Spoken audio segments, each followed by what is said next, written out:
परिनिब्बान कथा। राजगीर के गिज्जहकुद पर्वत से भिक्षुओं के बड़े संघ के साथ बुद्ध ने अपनी अंतिम यात्रा प्रारंभ की। अम्बलत्थिका और नालंदा होते हुए वे पाटलीगाम गांव, आधुनिक पटना, जिसे बाद में पाटलिपुत्र कहा गया, पहुंचे। उत्तरवर्ती काल में मौर्यों की राजधानी बना पाटली उन दिनों एक गांव मात्र था। वहां बुद्ध ने इस नगरी के महान भविष्य की भविष्यवाणी की।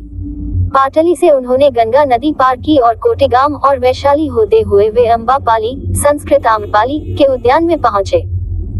अगले दिन उन्होंने लिच्छवी राजवंश का निमंत्रण अस्वीकार करके एक गणिका अम्बापाली से भोजन ग्रहण किया।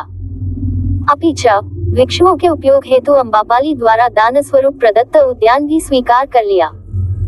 फिर भिक्षुओं को वैशाली में ही छोड़ वे वर्षा ऋतु विश्वास व्यतीत करने के लिए बेलुवा की ओर चल दिए। बेलुवा में वे गंभीर रूप से बीमार हो गए। उन्होंने आनंद को अपनी भविष्य मृत्यु की सूचना दी। तदनंतर अपने वर्षाकालीन प्रवास से वैशाली लौटकर उन्होंने अपनी मृत्यु की पूर्व सूचना वहां उपस्थित सभी भिक्षुओं को भी दे दी। इसके बाद हत्थीगाम, अम्बागाम, जम्बूगाम और भोगनगर होते हुए वे पावा पहुंचे। वहां एक कर्मकार चुंद की आम्र वाटिका में वे ठहरे और उन्होंने कुछ खाया, जिससे वे और भी अस्वस्थ हो गए। ये कर्मकार चुंद गया के वेलुवन के चुंद शुकरिक, सुअर का मांस विक्रेता, से भिन्न है। साथ ही बुद्ध को दिया गया भोजन सुकमदो, सुअर का मांस नहीं है, यद्यपि कुछ लोगों को ये भ्रांति है।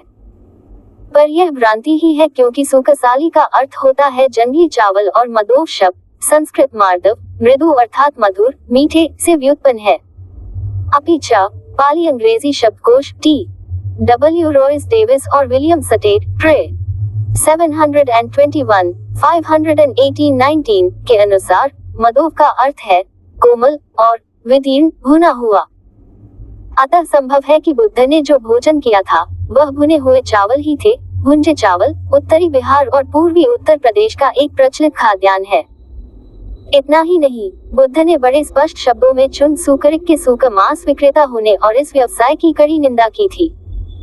और अपने इसी जघन्य व्यवसाय के परिणाम स्वरूप बुद्ध के निर्वाण से 7 दिन पूर्व ही चुंद की मृत्यु हो गई थी और उसे नरकाग्नि में यातना झेलनी पड़ी थी। दृष्टव्य धम्पद अठक्था 1-105। और सबसे बड़ी बात यह है कि बौद्ध धर्म के भोजन संबंधी नियम बहुत कठोर थे। उदाहरणार्थ, सारिपुत को केवल औषधि के रूप में लहसुन का सेवन करना अनुमत था। अपनी बीमारी को वश में करके बुद्ध कुशीना, आधुनिक कुशीनगर, पहुंचे और एक पेड़ के नीचे बैठ गए। आनंद द्वारा कोकुत नदी से लाया गया जल ग्रहण किया।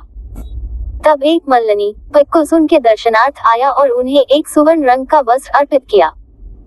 वह वस्त्र धारण करते हुए बुद्ध ने आनंद को बताया कि सभी बुद्ध बुद्धत्व की पूर्व रात्रि और मृत्यु से पूर्व की रात्रि को सुवर्ण वस्त्र धारण करते हैं।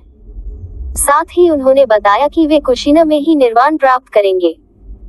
तब बुद्ध ने कोकुत नदी में स्नान किया और कुछ देर विश्राम करके उपोत्तन साल उद्यान में पहुंचे। वहां आनंद ने उत्तर की ओर सिर वाली एक शैया उनके लिए बनाई। कहा जाता है कि पेड़ों ने उनके शरीर पर पुष्प वृष्टि की। आकाश से दिव्य मंधुर पुष्पों और चंदन रज की वृष्टि हुई। पवन ने दिव्य संगीत एवं ध्वनि वादन किया। साल उद्यान ने अपने सभी वृक्षों की शाखाओं को झुकाकर उन पर चवर डुलाए, पर बाद में दिव्यगणों ने उसे उन्हें हटाने का अनुरोध किया, जिससे वे सभी बुद्ध के अंतिम दर्शन कर सकें। तब बुद्ध ने आनंद को अपने अंतिम संस्कारों के विषय में निर्देश दिए। व्यथित आनंद ने बुद्ध से कुशीना में प्राणोत्सर्ग न करने का आग्रह किया, क्योंकि वह एक गंदा और गर्हित गांव था। तब बुद्ध ने उस स्थान की प्रशंसा की, क्योंकि एक बार ये स्थान महासुत्सन की राजधानी रह चुका था। बुद्ध की आस मृत्यु की सूचना पाकर कुशीना के मल और बहुत से अन्य लोग भी वहां एकत्रित हो गए। बुद्ध ने सुभद्र को दीक्षित किया, जिसे आनंद ने अस्वस्थ बुद्ध के पास जाने से रोका था। तब बुद्ध ने भिक्षुओं से शंका निवारण के लिए पूछा, पर किसी भिक्षु ने कोई प्रश्न। तब बुद्ध बोले, जो भी सत है उसका निश्चित है विनाश। बंधन मुक्ति के लिए करते रहो सतत प्रयास। ये उनके अंतिम शब्द थे। तब समाधि की विभिन्न अवस्थाओं को पार करते हुए वैशाख मास की पूर्णिमा को 80 वर्ष की आयु में उन्होंने परिनिर्वाण प्राप्त किया। मल्लों ने उनकी चिता को अग्नि दी। जब चिता पूर्णतया भस्म हो गई तो उन्होंने भालों से उसे चारों ओर से घेर लिया और 7 दिनों तक शोक मनाया। थाई संस्करण बुद्ध के परिनिब्बान के उपरांत उनके अवशेषों के कई दावेदार उपस्थित हो गए और युद्ध की सी स्थिति हो गई। अंततः विवाद इस प्रकार टला, अवशेषों के 8 बराबर हिस्से किए गए और मगधराज अजातशत्रु, कपिलवस्तु के शाक्य, रामगाम के कोलेय, वैशाली के लिच्छवे, अल्लिप्पा के बुल, वेलपत्था के एक ब्राह्मण, पावा के एक प्रतिनिधिमंडल और कुशीन के मल्लों ने ये हिस्से आपस में बांट लिए। का वितरण करने में एक महत्वपूर्ण भूमिका प्रदान करने वाले दून को वितरण पात्र रखने की अनुमति दी गई। पिप्पलीवन के मौर्यों को देर से आने के कारण केवल वही प्राप्त हुई।